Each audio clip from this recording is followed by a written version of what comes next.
박수종의 뉴스 정면승부. 안녕하십니까, 곽수종입니다. 10월 23일 월요일 뉴스 정면승부 시작하겠습니다. 일본이 다시 뛰고 있는 것 같지 않습니까? 아베 총리가 새로운 헌법을 개정할 것이라고 하는 느낌이 듭니다. 전쟁이 가능하게 하겠죠. 일본 방송을 가끔 보면 가상현실 이야기를 많이 하고 있습니다. 패러다임이 바뀌는 이야기를 한다는 말씀입니다. 예를 들어드리면 24시간 돌아가는 세상 만드는 얘기가 일본 방송에서 나옵니다. 빅데이터 이야기나 다름이 없지요. 미국이나 일본이나 영국이나 유럽 많은 나라들은 미래 이야기들을 방송에서도 하고 있는 것 같습니다. 우리는 어떻습니까? 미래를 누가 만들어갈 것이고 어떻게 만들 것이고 무엇을 만들 것인지요. 미래 이야기 좀 했으면 좋겠습니다. 뉴스 정면 승부 시작하겠습니다.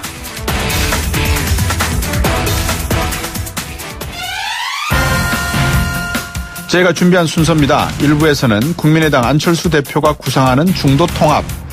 어떻게 생각하는지 여권의 시각을 한번 확인해 봐야 될 것 같습니다.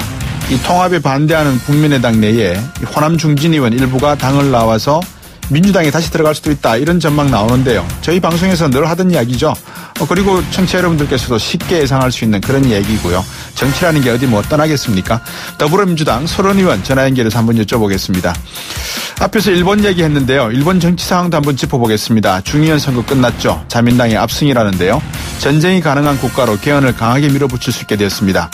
아베 정권이 동북아 정세, 특히 한일 관계에 미칠 영향 전문가와 함께 진단해보고요. 3부와 4부 팩트 점검 승부 시간이죠.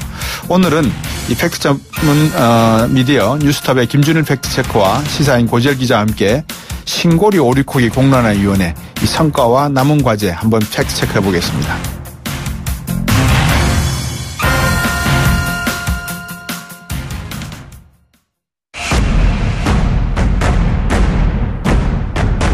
박수종의 뉴스 정면 승부. 중도 통합, 안철수 대표가 이야기하는 건데요. 계획대로 추진될 수 있을지 모르겠습니다. 요즘 이 정치적 개편 이야기가 바른정당, 국민의당, 그리고 그러다 보니까 더불어민주당, 자유한국당 상당히 어떤 속도감이 있는 내용들이 나오고 있는데, 통합 논의 속도는 일단 속도 조절에 들어간 그런 모양새죠. 더불어민주당 내에서는 국민의당 중도 통합 이야기가 나오면서 일부 호남 의원을 흡수할 수 있지 않겠느냐, 이런 생각도 있는 것 같습니다. 동교동계의 막내로 불리는 분이십니다. 더불어민주당 설원 의원 전화 연결했습니다. 안녕하십니까? 예, 안녕하세요. 설원입니다. 예. 어제 국회 녹화 방송을 제가 보니까 농협중앙위원회에 감사를 하시더라고요. 네네, 그렇습니다. 예, 제가 오늘은 네, 충청남도 감사를 지금 방금 끝냈습니다. 충청남도 감사하셨습니까? 아이고, 네, 바쁘신데 이렇게 또 전화 인터뷰 해주셔서 고맙습니다. 네, 고맙습니다. 예, 국민의당과 바른정당 통합론 이야기 나오고 있지 않습니까? 그죠? 네. 근데 이런 와중에 국민의당 의원 40명 중에 30명이 바른정당과 통합에 찬성한다, 이런 여론조사는 뭐 믿을 수는 없는 것 같은데 어떻게 보십니까? 이 여론에 대해서. 그건 국민의당 정책위원회에서 한 것으로 알고 있는데요. 네네. 그렇게 될지는 두고 봐야 할 문제지만은 네. 잘 믿어지지가 않는 부분이기도 하죠. 네. 네. 안철수 대표는 지금 지지율로 보면은 네. 6%대 이렇게 지지율이 국민의당의 지지율이 나오기 때문에 예. 당을 이끌고 있는 대표로서는 참 뭐랄까요, 안타까울 거예요. 그래서 뭔가 이게 이 바둑에서 흔들기라는 게 있습니다. 네. 잘 안 되면은 대세기 짙어지면 그걸 만회하기 위해서 마지막 수단으로 이렇게 흔든다는 표현을 쓰는데 이 판흔들기 아닐까 하는 이런 생각도 드는데 어쨌든 이 안철수 대표로서는 정치인으로서 대권 도전자로서 뭔가 이제 해봐야 되겠다는 생각이 들 거라는 이해는 갑니다. 네. 근데 기본적으로 판단을 좀 잘못하고 있는 것 아닌가 하는 생각은 듭니다. 어떤 면에서 기본적인 판단이 잘못됐다라고 보십니까? 일단 이제 두 가지 지적을 할 수 있다고 보는데 안철수 대표는 처음 이제 당을 하면서 우리 더불어민주당과 같이 했지 않습니까? 그렇죠. 근데 그때 잘 생각을 했죠. 그래서 두 가지를 지적하고 싶은데 하나는 이때가 지금 나의 때인가? 나를 국민들이 원하고 있는가? 아니면 나 아닌 다른 사람? 이때 문재인이라는 사람을 원하고 있는가? 이걸 잘 볼 줄 알아야 되는데 안철수 대표는 그걸 잘 못 본 것 같아요. 이게 첫째고, 그리고 국민 속에서 함께 가야 되는데 국민과 동떨어져서 또 국민의당을 만들고 하는 이런 부분들은 크게 좀 보는 시각이 좀 모자랐지 않나 이런 생각이 들어요. 예. 그게 좀 안타깝습니다. 예. 중요한 말씀을 해주셨는데 안철수 대표가 안에서 남아 있어서 떠나지 않고 지금은 문재인 대표의 시대니까 이번에는 문 대표가 대통령의 한번 뜻을 펼치시고 그다음에 나의 시대가 오도록 준비했으면 좋았겠다 이런 말씀이시네요, 그죠? 그렇죠. 그게 필요했었는데 그랬으면은 아마 당내 뭐랄까요 이긴자랄까 예. 다음을 기대하는 차기 주자 예. 뭐 이런 일치가 지금하고는 완전히 달랐을 거예요. 예. 말씀이 상당히 좀 뭐라 그럴까요? 좀 더 여쭤보고 싶은 내용이 있는데 제가 나중에 좀 한번 여쭤보도록 하고요. 예. 지금 국민의당의 햇볕 정책, 그다음에 호남 지역주의 이거 떨쳐내야 통합 논의가 가능하다 이런 입장이 유승민 의원한테 제기가 된 모양입니다. 박지원 의원이 나가야 되고 뭐 이런 어떤 정체성의 문제를 이야기한 것 같은데 국민의당이 이렇게 가능하겠습니까? 이게 포기하기가? 그게 전혀 불가능하다 좀 봐요. 예. 국민의당이 만들어진 게 국회의원 차지하고 있는 분이 거의 호남 출신 의원들인데 예. 이 비례대표 때문에는 예. 그렇다면은 그분들이 지역 주민들의 이 입장을 고려해서 정치적 이 방향을 정할 수밖에 없는데 이 가능할까요? 네. 전혀 되지 않는 방향을 지금 얘기하고 있는 것이고. 네. 그래서 결국은 유승민 대표가 주장하는 부분은 안 되는 쪽으로 예상하고 자기 입장을 확실히 가져놓기 위한 그런 이 말씀 아닐까 이런 생각을 합니다. 저도 안 그래도 방금 그 질문을 드렸어요. 그러니까 이제 유승민 의원 같은 경우에는 뭐 되면 좋고 안 돼도 뭐 그만이지만 안 돼도 명분은 일단은 막은 쳐놔야 되겠다 그런 생각이신 것 같은데. 그런 것 같아요. 예. 마이웨이를 가면은 언젠가 예. 때가 온다 이런 장기적인 계산을 하고 있는 것 같습니다. 예. 나쁘지 않죠. 그렇죠. 그 앞에서 서른 의원께서 그런 말씀을 해주셨어요. 그 안철수 대표가 나가지 않고 안에 있었으면은 더 오히려 기회를 내볼 수 있었다라고 말씀을 하셨는데 혹시 박지원 대표라든지 호남 분들이 다시 민주당으로 오시겠다라고 하면은 더불어민주당의 문은 열려 있는 겁니까? 우리는 언제든지 열려 있습니다. 예. 뭐 박지원 대표뿐만 아니고 우리 당을 원해서 함께 하겠다는 분들에 대해서는 예. 언제든지 열려 있고 특히 국민의당 의원들은 원래 한 뿌리였습니다. 예. 같은 정강 정책을 가지고 함께 한솥밥을 먹던 분들이기 때문에 예. 다시 그분들이 오신다고 그러면은 막을 이유가 전혀 없다고 저는 생각합니다. 예. 막을 이유가 전혀 없기도 하지만 오히려 좀 적극적으로 나서셔서 이분들이 더불어민주당에 들어와서 자유한국당이나 보수의 어떤 통합으로 인해서 차기 국회의장까지 점할 수 있는 그런 것도 한번 경쟁적으로 생각해 볼 그런 필요성은 없을까요?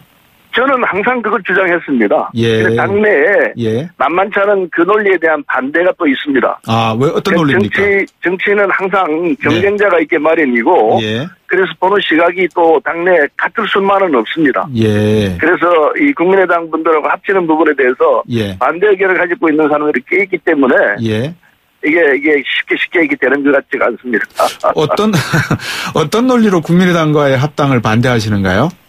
뭐 논리라기보다도요. 예. 제가 판단할 때는 정치적 이해관계가 있을 수 있다 생각하고. 예. 그래서 또 논리도 강력한 대야, 그러니까 습격패를 청산하기 위해서는 제대로 된 사람들끼리 뭉쳐가지고 해내야 한다. 뭐 이런 게 깔려 있는 부분도 있는 것 같습니다. 그러나 그것도 이 다른 논리를 얼마든지 설명을 할 수 있는데 어쨌든 저는 당내에서 외롭지만은 국민의당과 통합하는 문제에서 줄기차게 계속해서 한 말을 해왔습니다. 지금도 역시 마찬가지입니다. 예.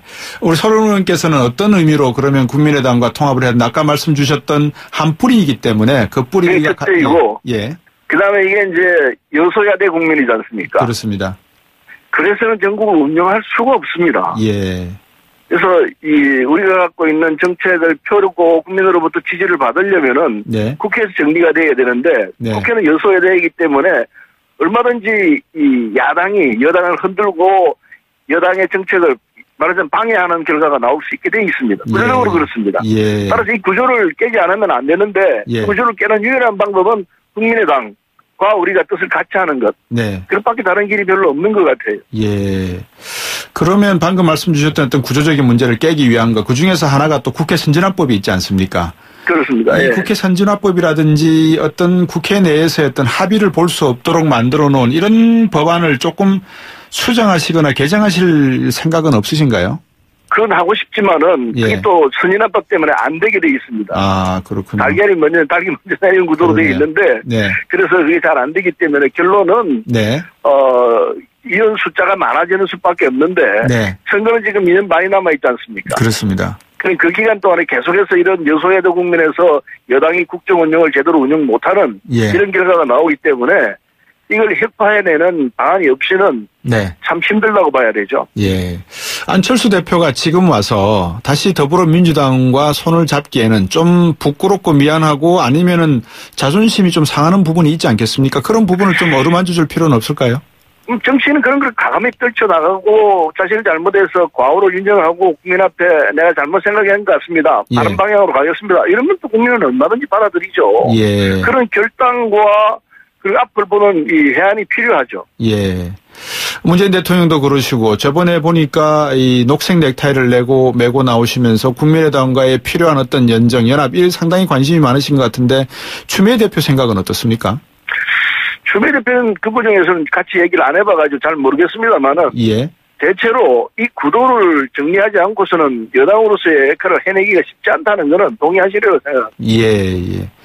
서른 의원께서 지금 보시기에 뭐 남의당 이야기라서 좀 그랬을 수도 있지만 자유한국당하고 바른정당 그다음에 자유한국당 내에서 최경환 의원이나 친박에 대한 홍준표 대표의 어떤 생각 이런 부분들이 어떻게 보면 정치 개편, 재편의 어떤 방아쇠, 놀이새가 되지는 않을까요? 어떻게 보십니까? 그래서 그렇게 될 수도 있다고 봐야죠. 예. 근데 결국 국민을 보고 정치를 해야 되는데, 네. 자유한국당 문제를 놓고 제가 왈가왈부 하고 싶지는 않습니다만은, 예. 상식으로 문제를 봐야 되죠. 예. 이게 이 박근혜 대통령이 저렇게 지금 감옥에 갇히는 상황까지 가게 됐는데, 예. 원인과 결과를 따지면 누구 책임으로 물을 것인가? 네. 이때 책임 있는 사람들은 겸손하게 제 책임이다 하고 나서야죠.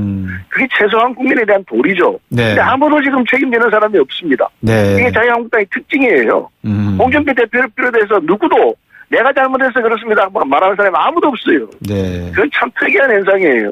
그게 한국 야당의 현준소인지 모르겠습니다만은 네. 어쨌든 참 꼴사납고 국민들이 그걸 다 지적하고 있는 거죠. 네. 국민들이 그런 한마디를 바라고 있는데도 지금 그 누구도 서른 의원께서 말씀해 주셨지만 죄송하다, 미안하다, 우리의 잘못이다라고 말하는 사람이 없고 전부 네 탓, 내 탓이다. 탐 이야기만 하고 있다. 이런 지적이신 것 같은데요. 그렇죠. 국민을 보고 정치를 해야 한다고 하셨지 않습니까? 네. 이번에 고리 5, 6호기 원전의 어떤 사업 중단을 놓고 이 국민 어떤 위원회를 하나 만들어서 공론화위원회를 만들어서 논의를 했지 않습니까? 네.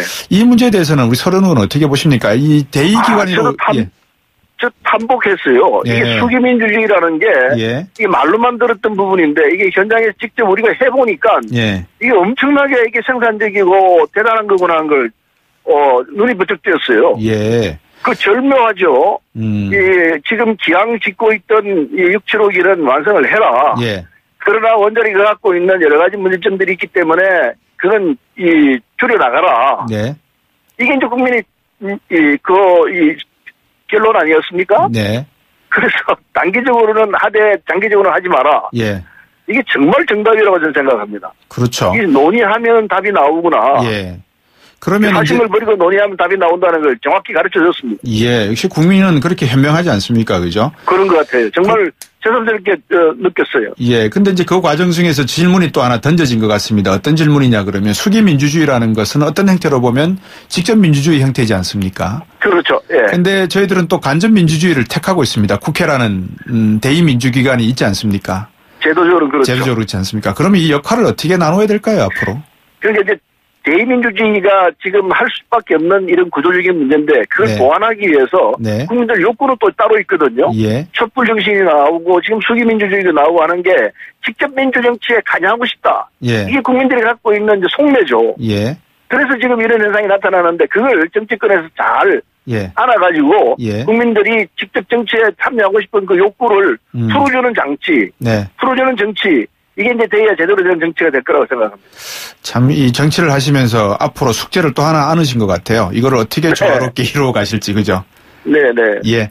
하여튼 농협 제가 감사하시는 것도 보고 오늘 또 충남 도정 감사까지 하셨다니까 바쁘신 일정 중에서도 이렇게 인터뷰 응해주셔서 감사드립니다. 고맙습니다. 네, 고맙습니다. 네, 좋은 말씀 잘 들었습니다. 더불어민주당 서른 의원이었습니다. 2부에서 뵙겠습니다.